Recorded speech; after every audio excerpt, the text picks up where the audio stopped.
Ibihe byiza kuri mwe mwese mwakoze subscribe ku Intego TV. Tukomeje kubifuriza kugira impera z'icyumweru nziza no gukomeza guhirwa n'ibyo murimo byose. Twizere ko rero ubuzima bukomeje kugenda neza nabo bitameze neza. Twizere ko mu minsi iri imbere bihinduka bikagenda neza kandi isi ni kwiteye. Turagarutse rero n'ubundi nkuko tumaze kumenyerana tuba twiganirira ku mategeko n'uburenganzira bwa muntu. Ubutabera, amategeko n'ubucamanza. Ari inkuru iri kuvugwa cyane muri iyi minsi, ni inkuru y'abanyamakuru bijyanye cyane n'ikipe ya APR FC. Abanyamakuru bagenzi bacu Rugaju Rigani na Ricard ndetse na Jangwane, umuvugizi w'abafana b'ikipe ya APR bafunzwe. Ntabwo turi bwinjire muri dosiye yabo kuko biracyari mu iperereza, birumvikana ntabwo dushobora kujya muri dosiye yabo, ariko icyo tuje kuganiraho ni ukureba ubundi umusivile ufungiwe mu gisirikare afungwa ate. Ese ubundi kuki umusivile ajya gufungirwa mu gisirikare? Haba habaye iki? Biteganywa n'ayahe mategeko?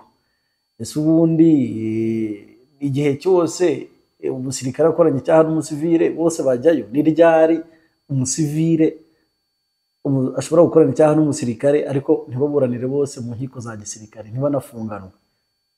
Ibyo ngibyo rero nibyo tuje kuganiraho muri aka kanya. Ikiganiro tutari buze gufata umwanya munini, ariko ni uku itandukaniro ubundi ryo gufungirwa kuri RIB no gufungirwa mu militari. Mu militari bikanombe, iyo utarakatirwa ufungirwa militari, iyo umaze gukatirwa ufungirwa ku murindi. Itandukaniro rero ryo gufungirwa muri gereza za gisivile no gufungirwa muri gereza za gisirikare. Ese ku bakunzi ba Rigani, ku bakunzi ba Ricard, ku bakunzi ba Jangwane, umuvugizi w'abafana ba APR, bafunzwe bate? Kondisiyo ziba zimeze gute z'ubuzima? Ese ni nko muri RIB? Ese niho heza? Yes, munyumve neza, ntabwo uvuze ngo niho heza. Buriya isheni zose ni isheni, gufungwa kose ni ugufungwa, ariko ububi bwa gereza zose nazo ziratandukanye, ububi bwazo ziratandukanye. Icyo rero tujye kuza kureberaho. Aho gufungirwa muri gereza ya gisivile wafungirwa mu ya gisirikare, aho gufungirwa mu ya gisirikare wafungirwa mu ya gisivile, itandukaniro riri hehe? Ibyo byose rero nibyo tugiye kuza kugarukaho, tugusaba gukora subscribe niba utarayikora, kuduha ibitekerezo. Ibitekerezo byanyu rwose ni ingenzi cyane, ariko umuco buriya wo kubahana ni mwiza cyane, kudatukana, kubaha igitekerezo cya mugenzi we mu buryo, kandi ugatanga igitekerezo uko ubyumva ariko udatukanye, ariko nanone ugatanga igitekerezo ku kintu wumvise neza. Ubundi ugatera inkunga yo gusangiza n'abandi ibiganiro byacu. Ibyo rero nibyo tugiye kuza kuganiraho, tureba umusirikare mu gisivile, umusivile kuburana mu gisirikare, gufungirwa mu gisirikare na kondisiyo zo muri gereza ya gisirikare. Umuntu ufungiwemo ababayeho ati, abatandukaniye hehe n'ufungiwe muri RIB? Ikaze.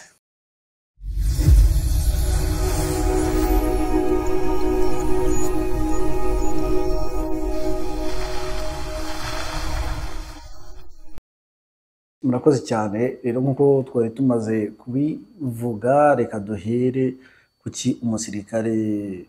umusivile ukora cyane umusirikare afungirwa muri gereza za gisirikare akanaburanira mu nkiko za gisirikare. Reka tubanze kuri icyo ngicyo. Ibyo biteganywa n'itegeko rigenga imiburanishirize y'imanza z'inshinjabyaha, Code de procédure pénale. Buriya nivuga ko umusirikare we n'umufatanyacyaha we cyangwa n'icyitso cye, abo ngabo icyitso cye, umufatanyacyaha, abo rero bashobora kuba ari abasivile, bose baburanira muri gereza ya gisirikare. N'iryari rero, akomere ko tujya kuri n'iryari cyangwa ninde musivile udashobora kujyayo, reka tubanze babwire iki kintu. Muri Uganda murabizi, muri uno mwaka witwa Kiza Kifefe Besigye araburana ibyaha bifite aho bihuriye no kugambanira umutekano w'igihugu. Abavoka be batanze ikirego mu rukiko rw'ikirenga bavuga ko kuba umusivile, kuko Besigye nubwo ari ni retired colonel, ariko uri retired nyine uba uri umusivile. Bavuga ko rero adakwiye kuburanira mu nkiko za gisirikare, akwiye kuburanira mu nkiko za gisivile nk'umusivile, kuko inkiko za gisirikare zitakimureba. Baraburana baranatsinda, kuko perezida umucamanza mu rukiko rw'ikirenga agaragaza ko ibyo bintu bihabanye n'itegeko nshinga. Mu myaka hafi 40 perezida Yoweri Kaguta Museveni amaze ku butegetsi n'umuhungu we Muhoozi Kainerugaba, biri mu kintu cyababaje muri iyi myaka yose Museveni amaze ku butegetsi, kuko yanditse urupapuro runini, amapaje menshi yamagana iki kintu, avuga ko umucamanza yabatengushye mu kwemeza ko ibyo bintu bitandukanye n'itegeko nshinga.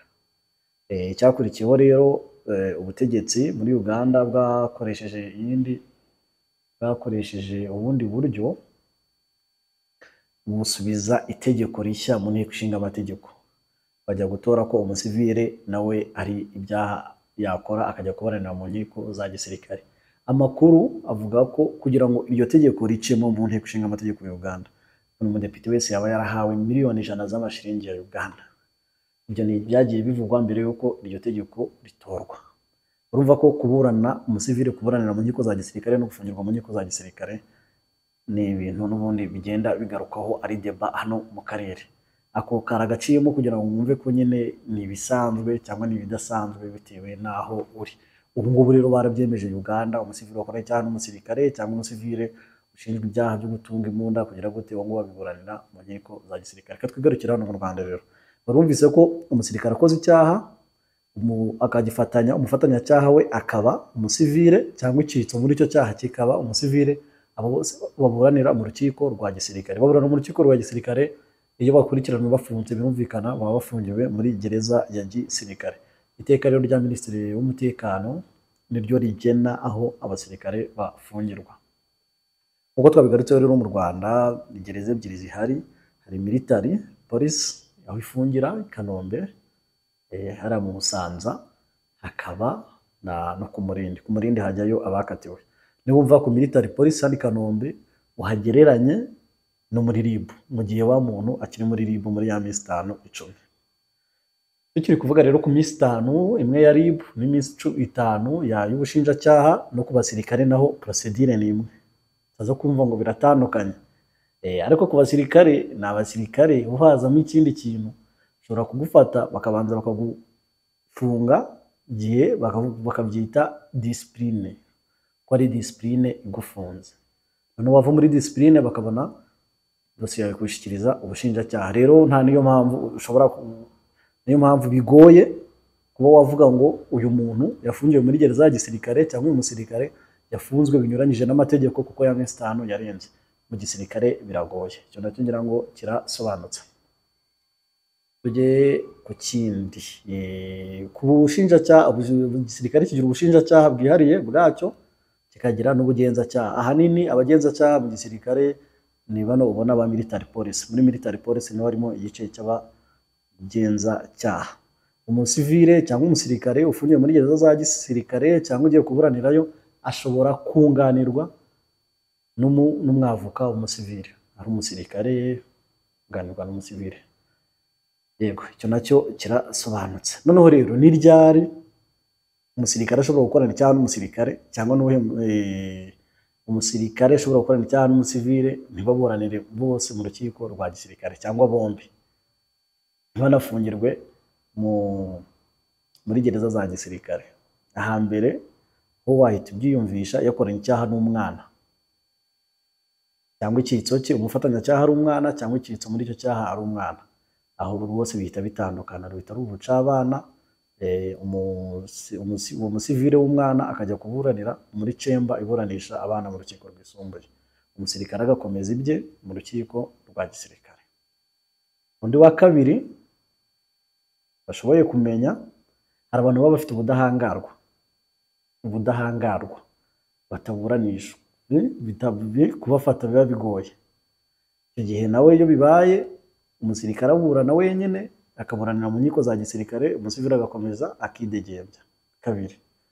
Gatatu, hari abantu badashobora kuburanira mu rukiko, abayobozi bakuru badashobora kuburanira mu rukiko mu rukiko rwa gisirikare cyangwa mu rukiko rukuru rwa gisirikare, baburanira mu rukiko rw'ikirenga gusa, bataburanishwa n'inkiko. Kuko mu Rwanda dufite inkiko zidasanzwe n'inkiko zisanzwe. Inkiko zidasanzwe, urukiko rw'ubucuruzi n'inkiko z'ubucuruzi, ubwo ni urukiko rw'ubucuruzi n'urukiko rukuru, urukiko rwa gisirikare n'urukiko rukuru rwa gisirikare. Mu Rwanda dufite inkiko ebyiri za gisirikare. Rero hari abantu mu Rwanda bitewe n'imyanya barimo n'ubuyobozi baburanira mu rukiko rw'ikirenga gusa. Urumva ngo rero ntabwo yajya kuburanira mu rukiko rwa gisirikare. Icyo gihe nawe umusirikare arikoca akaburana wenyine, umufatanyacyaha cyangwa ucyitse muri icyo cyaha. Iyo ari uwo muntu utaburanira muri izo nkiko, umusirikare arimenya. Kugira ngo abo ngabo nibo bonyine bashobora gukorana icyaha n'umusirikare, cyangwa bashobora gukekaho icyaha, ubufatanyacyaha mu cyaha cyakozwe n'umusirikare cyangwa kuba icyitso, ntibagaragare mu rukiko hamwe n'umusirikare. Wenda ntabwo twatanga nk'ingero ku bantu bafite ubudahangarwa nk'abambasaderi. Ambasaderi akoranye icyaha n'umusirikare ufite iranka runaka, ambasaderi w'ikindi gihugu mu Rwanda, cyangwa cyetsweho icyo cyaha, iki gihe kubera afite ubudahangarwa biba bigoye cyane ko yaburanishwa. Iki gihe rero umusirikare aburana wenyine. Ngira ngo kuri icyo ngicyo cyo kuburana umusirikare ari wenyine cyangwa ari kumwe n'abafatanyacyaha bo birasobanutse ko mu gihe atari umwana, atari uwo nguwo ufite ubudahangarwa, atari n'abayobozi bakuru baburanira gusa mu rukiko rw'ikirenga, abandi bose baba bari kumwe n'abasirikare. Rero katwirebere kondisiyo z'ubuzima muri gereza ya gisirikare. Muri gereza ya gisirikare nabivuze ntangira, gereza zose ni mbi, nta wakwifuza kuba muri gereza, ariko n'ububi bwa gereza nabwo burarutanwa. Nk'uko utakwifuza kuba Iwawa, utakwifuza kuba Igikondo muri transit center, ni ukuvuga ngo aho kugira ngo uvuge ngo waba Iwawa, wakwemera bitandukanye, wenda ukibera muri ugakatirwa ukajya Mageragere. Ni urugero rwo guhitishijemo ku bantu babizi, rwo guhitishijemo aho hantu ko wahitamo. Gereza ni mbi, ariko nazo ububi bwazo zirarutanwa. Zagwatanamo ntabwo ziba zimeze nk'izindi gereza. Rero kuri gereza ya gisirikare yo igira umwihariko, kuko iyo ifungiwemo, cyane nk'iyo ufungiwe hano mu militari Kanombe, ukomeza gufatwa nk'umusirikare. Itandukaniro rya mbere, umusirikare cyangwa umusivili ufungiwe muri gereza ya gisirikare ku byerekeranye n'imibereho, cyane ka turebe ku mafunguro. Mu gitondo anywa igikoma kirimo amata n'isukari,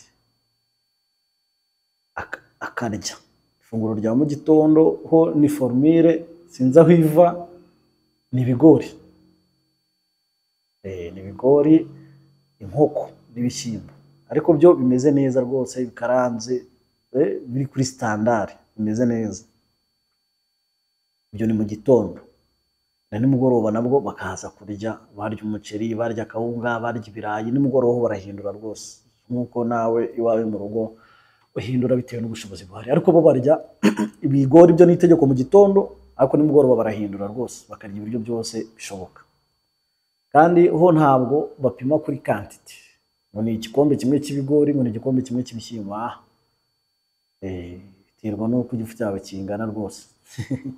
Hariya biba bimeze neza, ni ibintu biba biteguwe. Ni ukuvuga ngo bagufunga n'ubundi bafunze umukozi, bafunze umusirikare, kuko uzagaruka n'ubundi bashobora kugufunga ukagaruka ukomeza imirimo ya gisirikare urangije igihano, cyangwa ukaba umwere wari ufunze hariya by'agateganyo, ukaza rwose kwikomereza imirimo ya gisirikare yawe. Urumva rero bagufunga mu buryo bwa gisirikare.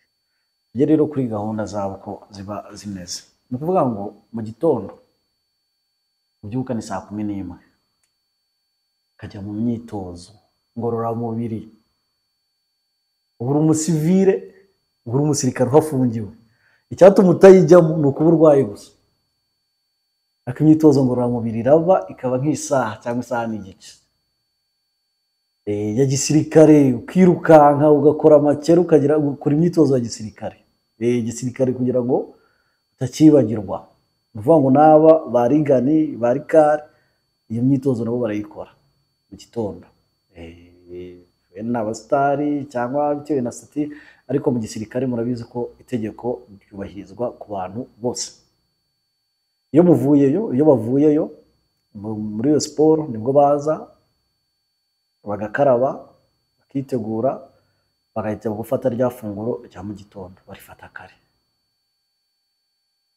Ubwo n'amasuku agakurikiraho. Ayo masuku rero akurikiraho ni kujya gutegura ibyo bari burya nimugoroba, abahati ibirayi, niba ari ibirayi bari burya nimugoroba n'ibindi, n'amasuku, gukoropa aho baba, kubura, byose bigakorwa, hakaba abantu hameze neza, ahantu hasukuye kandi isuku ari mwe mwayikoreye. Ntabwo ibyo birangiye nibwo muza bafite radiyo bakaba bakumva, harimo na televiziyo bareba bakareba. Ni mu gipangu muba murimo, ntabwo ari ukuvuga ngo ni mu nzu imwe, ni mu gipangu murasohoka mukota izuba mukaganira. Muri icyo gihe rero ku manywa amasuku yarangiye, abumva radiyo bari kureba, abareba televiziyo barareba, abicara baganira baraganira, abakora imyitozo individuelle abasirikare nabo umwanya ubonetse wo kuyikora, nyine buri wese akigira mu bintu bye. Aho biba bitandukaniye, hari ushobora kuba wari ufite amafaranga ugatuma nawe ibintu byawe ku giti cyawe, ugatuma militari ziba zibarinze, nta kibazo, ho ubuzima buba butandukanye. None ariko muri ayo masaha umuntu yakwita ko ari free, nibwo n'abashinjacyaha abagenzacyaha baza kukubaza ibyo bakubaza. Baza kukubaza ibyo bagukekaho, kuganira, cyangwa nawe umwavoka wawe akaba yagusura. Ariko ubwo izo free time muzibamo kugeza nimugoroba mugiye kurya, cyane nimugoroba saa 11. Iyo mumaze kurya rero nibwo umuntu yavuga ko noneho ntuza ibitangire uburoko gereza, kuko noneho bahita babafungirana mu nzu. Mu nzu zirimo toilette, ariko ariho muryama, kuryama ni hasi, ako matera kuri matera. Matera ziba zihari n'ibyo kwiyorosa, ariko nta bitanda. Bameruka makuru nta bitanda byari bihari. Ubwo rero nijoro iyo umaze kubafungirana, nabwo abasenga barasenga. Yumva iyo abantu bafunzwe akaba ari n'umwanya mwiza wo kujya kwibuka Imana. Abasenga bagasenga rwose, usanga amakorali menshi arimo aririmba, abapasiteri bigisha. Nubwo hari abasetsa bati bigenda bite, usanga harimo umuntu ufunzwe no muri gereza zisanzwe, ariko ntabwo muvuye mu za gisirikare gusa. Usanga umuntu ni pasiteri arigisha muri gereza, igihano cye kikarangira cyangwa akaba umwere, yigisha ijambo ry'Imana rwose neza, abwira abantu kwihana bakemera ibyaha babikoze, bagakorera ijuru, bakareka n'ibyaha bakabivamo bagakorera Imana, akasohoka hanze igihano cye kirangiye. Cyangwa umuntu asohoka muri gereza kwinshi, ariko ukazatungurwa no kongera kumubona agarutse, kandi yaravuye aho ngaho yigisha abantu kureka ibyaha bakemera Imana bakakora ibikorwa byiza. Bikagutungura rero agarutse, ntubundi akongera akagaruka akaba pasiteri. Muri ayo masaha rero abantu baba basenga, abandi bareba televiziyo, kugeza n'ushaka agahita yiryamira rwose, nta kibazo kiba gihari. Ubwo gahunda y'umunsi ni uko biteye, mukongera mukabyuka saa 11 musubira muri ya myitozo yanyu, muyivamo mujya kunywa igikoma. Nuko rutine ya buri munsi iba imeze. Gusurwa ni ku wa gatandatu ku cyumweru. Gusura kwabo rero, visite yo gusura umuntu ufungiye muri ya gereza, iba nayo ari special. Umuntu wese aba yemerewe gusura umuntu ufungiwemo, usibye umugore cyangwa umukobwa wambaye utwenda tugufi mini cyangwa tumufatiriye, ya myenda nyine ishobora guteza ibibazo umugabo, uko bamwe babivuga, ariko iyo ntabwo yemewe. ngo iyo ugiye gusura nta telefone urayisiga, n'ibindi uba witwaje urabisiga, ukinjiramo wowe nta kindi kintu ufite, wenda amafaranga y'urayajyana, kuko iyo ugiye gusura bitangira saa 3 ukageza saa 10. Noneho rero iyo ugiye gusura umuntu muririrwana muganira, ni ikibuga kinini muhuriramo, ushobora kujya gusura abantu muri abantu 20 rwose, mugasura umuntu umwe, baramubaha, mukirirwana. Aho rero umusurira haba hari mucoma, hari na fanta, ubwo murya bitewe n'ubushobozi bwanyu, brochette z'ubwoko bwose, mucoma bahari rwose, n'ibirayi n'iki, mukaganira umunsi wose. Noneho ikiza, iyo udafite umuntu ugusura ufungiwemo, ubwo abandi barabasura, ubwo urumva iyo basuye abantu ya mirimo n'ubundi irakorwa. Iyo utasuwe rero, iyo utasuwe ni wowe ujya kuyikora, kuko abantu baba babaye bake. Iyo wasuwe mukora ya mirimo yo kujya guhata, gukora amasoko, wowe ujya kureba umuntu wagusuye. Cyangwa mu gihe batinze kugusura ukaba uyirimo, bagusura abantu bakaza bakaguhamagara bati wasuwe, ukayivamo ukajya kureba abantu bawe. Ubwo rero muri icyo kibuga musangira akanyama, agafanta, bitewe n'ubushobozi uwamusuye afite cyangwa uwasuwe nawe. Ushobora kugufunga ufite amafaranga yawe, mukagumana kugeza nimugoroba. Abantu baza, abandi bagenda, nabo nta minota baguha, ngo ni iminota 15. Sura umuntu rwose mukamarana ukumuze, kandi ushobora kumusura kuwa gatandatu saa 3 ukahava nimugoroba, no ku cyumweru ukongera ukagaruka saa 3 ukongera ukahava nimugoroba. Iyo niyo gereza ya gisirikare, niryo tandukaniro riba rihari n'izindi gereza. Urumva ko umuntu ufungiwemo biba bitandukanye cyane n'ufungiwe muri gereza zisanzwe, zaba kuri sitasiyo za RIB cyangwa Mageragere cyangwa Ririma cyangwa Muhanga. Urumva ko itandukaniro ni iryo ngiryo. Naho kuri ziriya uniforme mubona z'icyatsi, ziriya n'ubundi nawe ni ibisanzwe uzambara ari uko usohotse gereza, ugiye nko kuburana. Ariko iyo bagusuye usohokana imyenda yawe isanzwe rwose, ukajya kuganira n'umuntu wawe wambaye. Uyambara uniforme, uyambara gusa ari uko ugiye ku rukiko. Naho kandi umusirikare arayambara iriya cyangwa akambara teni ya gisirikare igihe ataramburwa impeta za gisirikare. Ashobora kujya kuburana rwose yambariye gisirikare cyangwa akambara iriya myenda isanzwe. Kugira ngo ni ibyo ngibyo. Kubyerekeranye kunganirwa twabivuze, gusa mbere mu mategeko y'u Rwanda habaga cyo bita avocat militaire. Abasirikare akaba aribo bunganira abandi basirikare, ariko ubu ngubu byabaye open, abasivile bunganira abasirikare mu nkiko za gisirikare. Ikindi twababwiyeho ni icyo gufungwa iminsi 5, muri 5 mu bugenzacyaha, 5 mu bushinjacyaha, ikaba 10 ukahita uregerwa urukiko. Ko twabonye ko mu gisirikare bigoye, kuko mu gisirikare bashobora kugushyira muri discipline bakitwa ko ufunzwe na discipline, ukaba wanamaramo n'iminsi 30. Niyo mpamvu rero kuba wabara umusirikare ngo afunzwe mu buryo butemewe n'amategeko kubera iminsi 5 ho biragoye, nta nubwo bijya bikunda kubaho, kuko ahenshi babyita discipline. Ngo hari ikindi se buriya gufungirwa mu gisirikare tutababwiye? Umva byose tubibabwiye. Reka tubashimire. Wowe ufite indi mpungenge cyangwa icyo yibaza yagishyira muri commentaire, nacyo umuntu yazongera akakiganiraho. Uko uru rubanza rw'aba bavandimwe Rugajurigani, Ishimwe Rikari, Umutasi ndetse na Jangwan, umuvugizi w'abafana ba APR, n'abandi benda baba bari muri dosiye tutazi, izo nizo kondisiyo baba babayemo, ni nayo mpamvu bajya gufungirwa hariya. Reka tubashimire rero, tubifuriza gukomeza kugira ibihe byiza, tugusaba ko niba utarakoze subscribe wayikora, no gukomeza gutanga ibitekerezo. Ni inkunga ikomeye cyane. Urakoze.